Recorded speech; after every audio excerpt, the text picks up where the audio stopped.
thanks for signing up and wanting to find out more about how I set up my em1x. Now, I'm going to share with you how I set up my em1x, some of the button layout you could use for the em1 series, but the em1x has more buttons, so it's a lot more customizable than the other ones. But you might find something from this, and I'm going to create a series of basically a bit of settings and stuff like that for the Olympus through my email. So, stay tuned. I will be releasing more videos like this. Now, in the first one, I figured that I'm just going to share with you exactly which buttons does what, the way I've set it up, and what the dials do. I was also thinking that the best way to learn really the menu system is to try and experiment a little bit yourself. So in this first video, I'm just going to let you know how I've set mine up, and then you can go ahead and try out. If you like the sound of some of the way that I've set it up, go try to figure out how to set it up, because that's the best way to learn. Because it does take a while to learn these kind of things, and if I just tell you exactly how to do it and you just go in and change something, it's so easy to forget about it. But I will send you another email with the next video, and in that video I'll be going through the menu system and exactly how to change the different buttons and dials in that to how I've set it up. And of course, this isn't the only way to do it. Take what you like, leave the rest. Try and experiment. I like to write things down. I often try and write things down when I change something so that I can go back and change it. I know how to do it because it is quite deep, this menu system. It's a bit tricky, so writing stuff down can be an easier way to remembering and to go back and change things when you want to change back or try something new. Alright, so let's run through how I've set it up. First of all, my dials. My dials are a little bit different than most people, how they set it up and how the default comes on any camera. I shoot in full manual, by the way, and doing it this way really helps me be quick in the field to set my exposure. So the way I've set it up so that the back dial right here, that sets my shutter speed, and the front one, I change the ISO.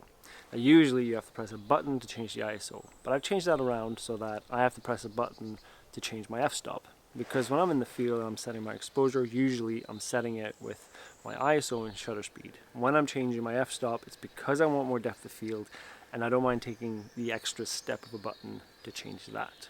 So that works for me. Try it out, see how you get on with it. Obviously, it's quite a big change to begin with, so it'll take a little bit of time before you get used to that. But for me, it's a big time saver. Now, next one then, I shoot with back button focus. So that is the back button focus is lying here, the AELAFL, and that's perfectly situated on my thumb there, so I'm pushing that in, I focus. That means that I can always shoot with continuous focus, because whenever I want to have single focus, I just let it go, and that's basically the same thing. I have a video on back button focus on YouTube. You can check that out if you want to learn more about it. But it's very useful, and then when I want to press the shutter, it's just the normal shutter button. But halfway point then just sets the exposure. It doesn't actually set the focus. Now, for getting into my changing my f-stop, I use this exposure button up top here, so it's next to the ISO button. When I press that, it changes my dials. So that means that the front dial changes to the f-stop, and my back dial still stays the same with the shutter speed. Now, as I mentioned in the birds in flight video settings, the ISO button next to here, I press that, and I get a limit for how far my camera will focus. So it's actually activates the autofocus limiter, which very useful for photographing birds in flight. Just so it won't focus beyond a certain distance. Now, the record button stays the same, it just records video. And the switch in the back here, that's also number 1 is the default. That's just to take photos. Flip it down to 2 and I can take video. And that really helps me out because I do a lot of videos for my vlogs, and changing this up here to video is a bit awkward. If I'm sitting in the forest in a hide, or even out with camouflage and there's a deer walking by, I can just very quietly flip that switch and I can take video, or I can go back to shooting photos. And that's really useful for me. I don't like to move this dial because it's awkward. Next one, the joystick. So move it around, you move the focus point around, and when you click it, that focus point jumps to the middle. It's quite useful. And holding this focus point in and then changing the dial on the back here changes then my how many focus points I have available. And as you saw there, I only have 4 of them available to me. I don't want too many there because I just use a few of them mostly, and it's easier to limit how many I have available to quickly change between them. Info button stays the same, nothing I can do with that. The OK button, as a default, access the super control panel in the back. And I've changed these buttons here, like the up, down, and sideways around the OK button, to be, they can be set individually, but it's kind of limiting.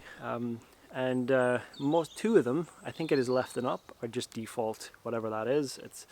I think it's changing ISO and something like that.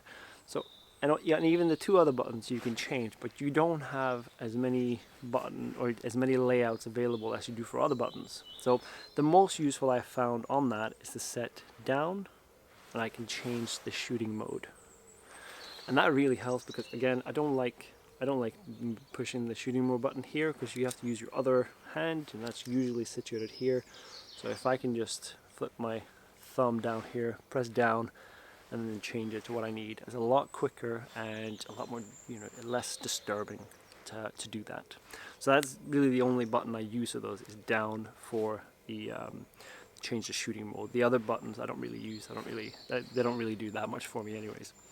Play button stays the same as play, and then we have got the joystick and all the ones for the grip on the other side here, the battery grip that's built in. All those buttons are exactly the same as the other buttons. Now then, for the switch down here, lock, I always default is to keep it in lock, because that means that I can't accidentally sell off these buttons here in the grip.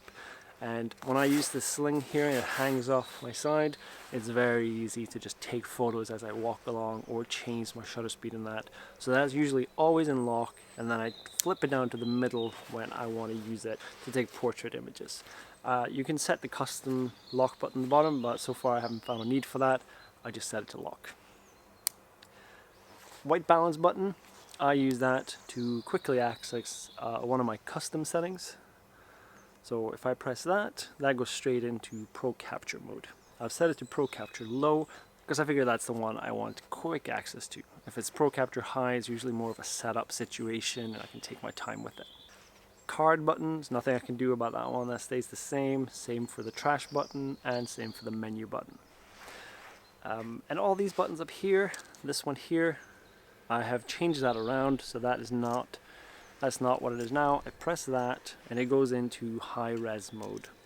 So this is a new feature that I'm trying out. I'm constantly trying out different custom settings, and especially new features that I want to try and incorporate into my photography. The idea behind this quick access to this button is if I'm photographing an animal that's fairly still and I've been photographing it for a while, I really know what I like. I know I found a good composition, and I want to take a high-res image so I can get 50 megapixels in that. Obviously, it needs to be used for an animal that's very still, because then once something moves, that's not going to work. So then I just want to quickly change that button. And I may change that custom mode to something I have easier access to. But right now, I've just set it to that. But these are the kind of things that I may change as I go along, as I figure out. As I start using it more, then I'll change these things around. But I'll keep sending out these kind of videos every time I figure out something new about the Olympus system or some new feature that I'm using. I'll send you guys an email with a video or a blog post or something like that. Now, for the 4 buttons up front here, I really like those, by the way. The first top one here is another custom function, and if I press that, it's set up for birds in flight. So settings will go to basically a default of 1600 shutter speed, auto ISO, these kind of things, and then I can try and quickly change them after I've pressed it. It's also set up right now to continue autofocus and tracking. So I am trying the bird tracking mode with this. But it's still kind of an experimentation, and I still like to keep trying it because I do find every now and then that it does work well in situations. So I want to try it out more and try and experiment with it because I do still think it has good valid merit to keep trying it. But as I said, at the moment I have more success with continuous autofocus and 5x5 grid. Now the second one down, so that's on my ring finger there. That's just to get quick access to the view finder here so I can see what's going on, and I really like that as opposed to pressing the button up here because usually I'm just going to move my camera down and I just want to instantly click that and I can see what's going on the screen. So much quicker for me to use that. Now, third one down, I set to zoom, so press that, instantly zooms in digitally just to make sure that I got focus and stuff like that, or if I just want to see what's far away. And finally, the one underneath all the way along, that is my depth of field preview button. And I do use that from time to time. Maybe I'm up in the hills or something and I'm trying to photograph an animal and I want to include more of the background, or whenever I want to include more of the background, I want to see what it looks like. I'll try it out, the depth of field preview button, see what it looks like. Then I have this one available to me, and when I'm in video, this one is set to change to manual focus, but this is actually available to me now in photography mode, so I might set that up to another custom function. But as I said, I'll let you guys know how I get on, and any updates, any new things that I like to use. I'll send you guys an email, I'll send you a video or a blog post. Now, next email you get from me, you'll get access to the video where I'll show you how to set up these things if you want to try them out. This video, it won't be listed public on YouTube, but you have access to it with the URL. You can leave a comment or anything like that if you like this setup, if you're going to use it yourself, and do give it a try to set it up yourself, because it's quite good to try and figure them out yourself and work your way through the menu system, because it really does help you remember later when you need to change things. But in the next video, as I said, I will be going through the whole thing and going through how to set up these things. And going through step by step, showing you how to set up these things. And take what you will. If there's something you find useful, use it. If not, don't use it. But do let me know. I'm curious about what you guys are using. What do you find useful? If you try something different, I'm always like trying to speed up things in the field of finding things that is easier to use. So, let me know in the comments. It'd be great to hear from you.